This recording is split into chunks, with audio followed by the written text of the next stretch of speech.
Hello, my name is Anastasia, but you can call me Nasty, and you're so welcome on my channel. I, like most people on this planet, just want to be safe and happy, but I was born in Russia. Now I will show you 6 the most dangerous cities in Russia where it's better not to go. It is dangerous for Russians, not to mention foreigners, or it is better to go there if you're interested in extreme tourism. Place number 6.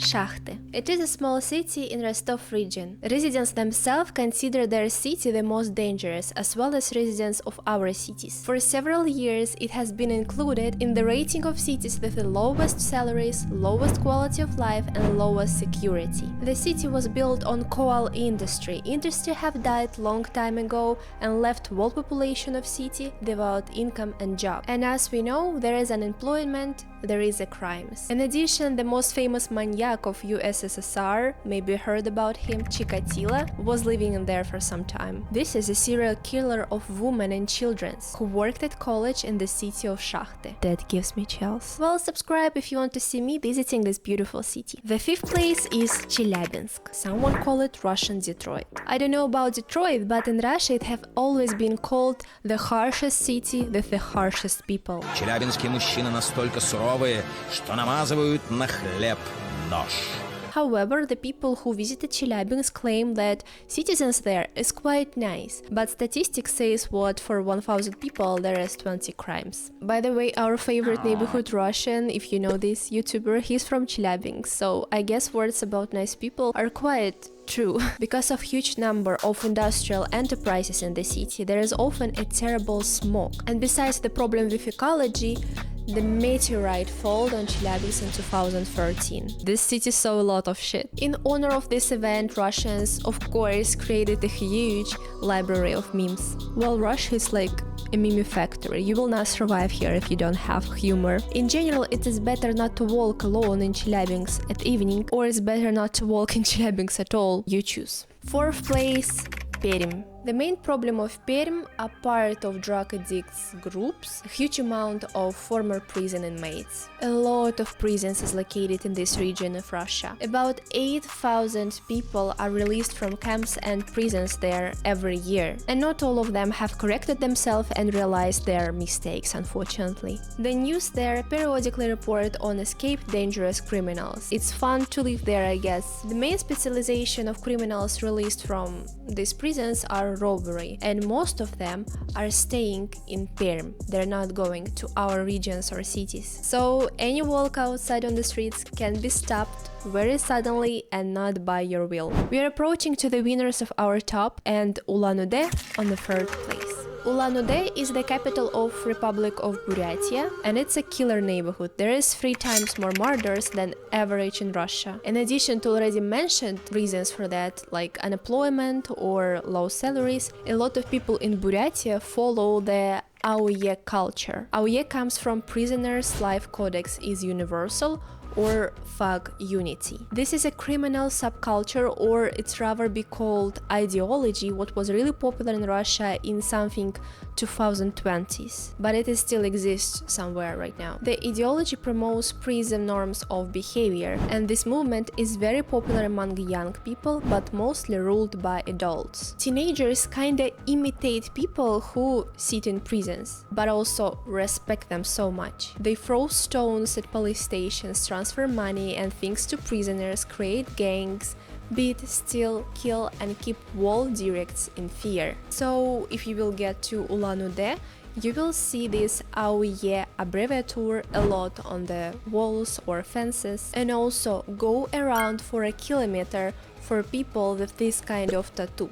This is like really popular tattoo in this culture. And now this subculture recognized as extremist in Russia. In addition, alcoholism is flourishing in Ulan-Ude. And yes, alcoholism in Russia is not as big as it was in 90s. It's just like stereotype. We don't drink vodka at breakfast. But in Ulan-Ude, this is not stereotype. Residents say that there is a chance to meet a drunk person on the street who will ask you for a cigarette, and if you refuse, he will show off his knife. There is a chance. It exists. Oof. It's getting hot, guys. We are approaching hell, and Magadan is waiting for us on second place. That's where I could get to if there was a Soviet Union now and I would be running this YouTube channel. Magadan is the capital of the Kolyma region. Maybe you heard of this. This is like a birthplace of political prisons and our beloved Gulag. According to historians, up to 18 million people passed through the Gulag. Of this, 1.5 million died in these camps. The Gulag was liquidated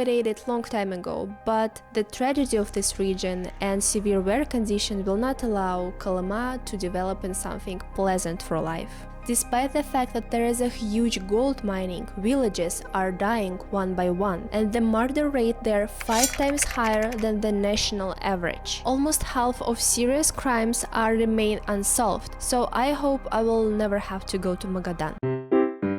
This is the name of my patrons. Thanks to you guys, I got at least something from what I'm doing. If you also can and want to support my channel, link to Patreon in the description. There is also a link to Band's social network with pictures and our Discord server.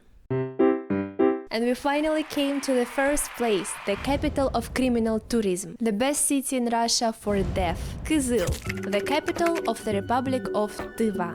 It's a funny republic, guys. This region is the leader in Russia in terms of percentage of murders. There are 35 murders per 100,000 people. And some experts say that these official numbers are highly understated. This percentage is higher than Mexico or Brazil, which seems to be considered quite dangerous countries, right? The people in Kyzyl are mostly poor. What a surprise. The unemployment rate is about 12%, but these are only those who've been officially registered as unemployed. Illegal work is thriving there. Alcoholism is also a huge problem of Kyzyl and just the whole republic. Problem so big that in 2017 the sale of alcohol was restricted not only at night, but also from 11 to 3 p.m. But the problem did not solve. Drunk people are still walking around on the streets at daytime, at nighttime, it does not matter. And if you are looking at them in a weird way or you're just doing something weird like filming them, there's gonna be problems. And the share of Russian nationality residents of the Republic of Tыva is decreasing every year. I hope it's just because they're living in search for a better life.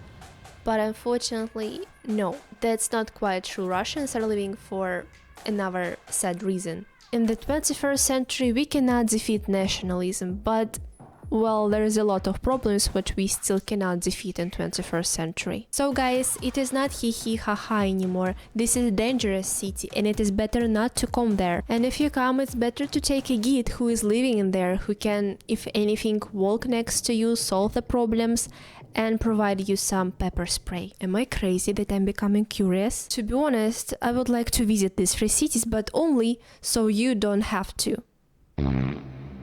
Maybe you're curious about the largest cities of Russia like Moscow or St. Petersburg. That will be on the 9th or 10th place, but mostly because there is a lot of people there, so there is a lot of crimes are registered. But you can feel they're completely safe. Still, each of us can get in trouble in Russia if you're walking in bad neighborhood. Mostly this is like poor neighborhoods. It exists in all cities in Russia. At Moscow, at my city. Thank you for watching, please support my little channel with like and comment, and especially for you, a wonderful person who watched until the end, meme of the week. Love you, пока-пока!